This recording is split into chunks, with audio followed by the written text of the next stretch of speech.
Hello students, in this video I will help you understand the second unit from the second PUC English course book, Two Deer, written by Leo Tolstoy. Leo Tolstoy is a famous Russian writer who is known as the master of realistic fiction. He is considered as one of the greatest novelists. The story Two Deer speaks on the modern system of governance. It raises a question on the ways of punishing criminals and dispensing justice in the modern world. The title Too Dear means too expensive. Dear students, let's delve into the story and find out what turns out to be too dear. The narrator introduces us to a place where the story begins. Near the borders of France and Italy, on the shore of the Mediterranean Sea, lies the tiny little kingdom called Monaco. He uses the words tiny and little to describe this toy kingdom. There were only about 7,000 inhabitants in the kingdom of Monaco. The narrator calls this kingdom tiny but tells us that there was a real kinglet. Kinglet means a minor king. Since Monaco was a small kingdom, the term kinglet is used. Like any other king, this kinglet had a palace. He had courtiers who would advise him and ministers who had various responsibilities and a bishop in his kingdom. A bishop is a senior member of the Christian clergy in charge of the diocese. Since it was a small kingdom, there was only one bishop in the entire kingdom. Monaco had generals and an army. In the second paragraph, the narrator tells that there were only 60 men in the army, and further tells us how the kingdom got its income. We all know if a country has to function, it needs to provide public facilities like trains, buses, and roads. To make such facilities available to the citizens and also to take care of the expenses of paying the salaries of the government servants, the government needs to collect taxes. The King of Monaco also imposed taxes on tobacco, wines and spirits, and poll tax, which would be on smoking, consuming alcohol, and an individual tax which every citizen would have to pay. In the third sentence of the same paragraph, the narrator says that the kinglet would have found it extremely difficult to give salary or allowances to his courtiers and officials if he had not found a special source of revenue.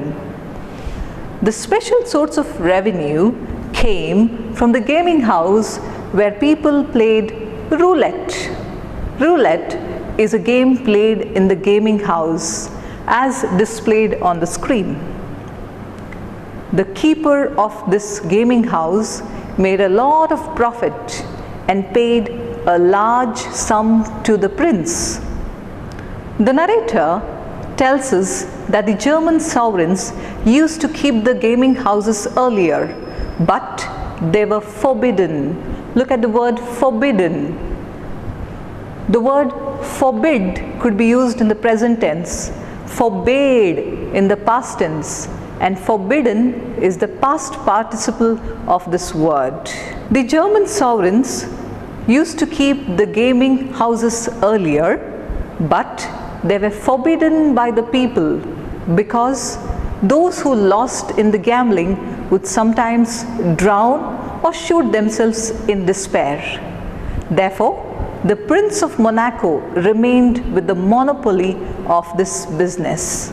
In the third paragraph, the narrator quotes, "You can't earn stone palaces by honest labor." This proverb means that you can earn money easily only through unethical means. Though gambling is considered as a dirty business, the kinglet had to resort to it because he had to meet all the expenses and live like a king. The Prince of Monaco reigns and rakes like a real king. That means he rules and earns money just like any other king. In the 4th paragraph, the narrator tells us that the king had his coronation. Coronation means the crowning ceremony. His levees. Levees means the official reception of a guest who comes from another country. He has his reviews, councils, laws and courts of justice just like any other king, but only on a smaller scale. In the 5th paragraph, the narrator abruptly tells the reader that a murder was committed in the prince's domains, and such a thing had not happened before. The judges, prosecutors, jurymen and barristers condemned the criminal to have his head cut off, as the law of Monaco directs. After they submitted the sentence to the prince, he read and confirmed it and ordered that the criminal must be executed, which means beheaded. In paragraph 6, we come across a very interesting fact that there was a hitch in the process of execution. They did not have a guillotine nor an executioner. A guillotine is a machine with a heavy blade that was used to cut the criminal's head. Since no murder had been committed before, Monaco did not have a guillotine for an execution. After a discussion, it was decided to write an inquiry letter to the French government if they could lend a machine and an executioner, and the cost of it. The French replied that it would cost 16,000 francs. France used francs as their basic money till 1999. At present, euro is used. 16,000 francs was too expensive for Monaco. Therefore, this idea was dropped. In the 7th paragraph, the narrator tells us that the King of Italy was asked if he could lend the machine and an executioner, thinking that the King of Italy would be induced to do it for a cheaper cost, as he too was a king like the Prince of Monaco. In the 8th paragraph, we find that the Italian government agreed to supply the guillotine and an expert for 12,000 francs. This too was expensive for Monaco. After another discussion in the council, they decided to ask the soldiers to behead the criminal. The general of the army talked it over with the soldiers if they could undertake the job, but they refused, saying, "We do not know how to do it. It is not a thing we have been taught." What would the administration of Monaco do now? In the next paragraph, the story takes a turn after a brief discussion of a commission, committee and a subcommittee. They come up with the suggestion that the death sentence should be altered, which means it should be changed to imprisonment of life. Instead of beheading the criminal, they would keep the criminal in the prison until his death, and this would take many years. They assumed that this was cheaper and it would project that the prince was merciful towards the criminal. In the 10th paragraph, we come across another hitch faced by Monaco. After getting the approval of the prince, they decided to put the criminal in a prison. But they realized that they did not have a suitable prison for a criminal sentenced for life. All they had was a small lockup for temporary use. Finally, they put the criminal in a prison with a guard to watch him and also provide food from the palace kitchen, as they did not have any other alternative. In the next paragraph, we learn that a year had passed.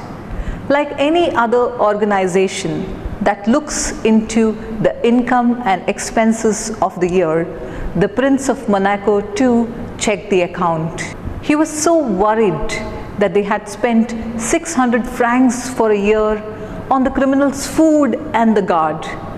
It was a serious matter, as the criminal was young and healthy and would live for another 50 years. The prince once again summoned his ministers. In the 12th paragraph, the prince orders the ministers to find a cheaper way in dealing with the criminal. As the ministers discussed, one of the ministers said, "Gentlemen, in my opinion, we must dismiss the guard." But another said, "The fellow will run away." The first speaker said, "Well, let him run away and be hanged to him." When the king was told about their deliberations, he agreed to it. Even after the guard was removed, the criminal did not run away. He fetched his food from the prince's kitchen. He returned to the prison, shut the door on himself, and stayed inside. The criminal was surely in a comfort zone. He had a roof over his head and good food to relish from the royal kitchen. Why would he run away? In paragraph 14, the ministers suggest the prisoner to run away, as there was no guard to stop him. In the next paragraph, we read that the criminal tells the Minister of Justice as to why he was reluctant to run away from the prison. He tells him that by giving him death sentence, they had ruined his character and people would turn their backs. Look at the phrase, turn their backs. Turn their backs is an idiom. Turn their backs here means that they would ignore him and not respect him. So the prisoner tells them that by giving him death sentence, they had ruined his character and people would turn their backs on him, which means that people would no more respect him and ignore him. He tells them that he had got used to this relaxed life and had forgotten to work. Moreover, he was treated badly. He said that it wasn't fair, as when he was sentenced to death, they should have executed him, but they did not. He did not complain. He accused them of changing the punishment to life imprisonment and putting a guard to fetch food every day, and finally removing the guard and forcing the criminal to bring food all by himself. He resented their actions and refused to go away. In the next paragraph, we see that the ministers felt helpless. Once again, the council discussed and they concluded that the prisoner must be sent away. They wanted to get rid of him by paying him a pension, as they did not have any other option.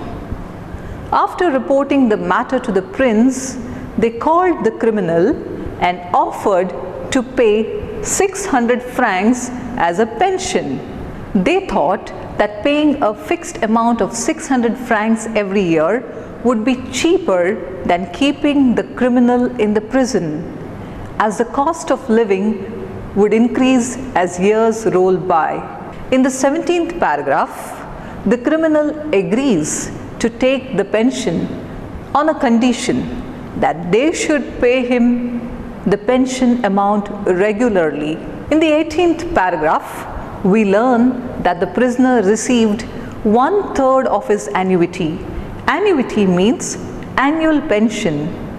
Here it would be 200 francs. It was a luxury because he would receive the pension till his death. He left the king's territory.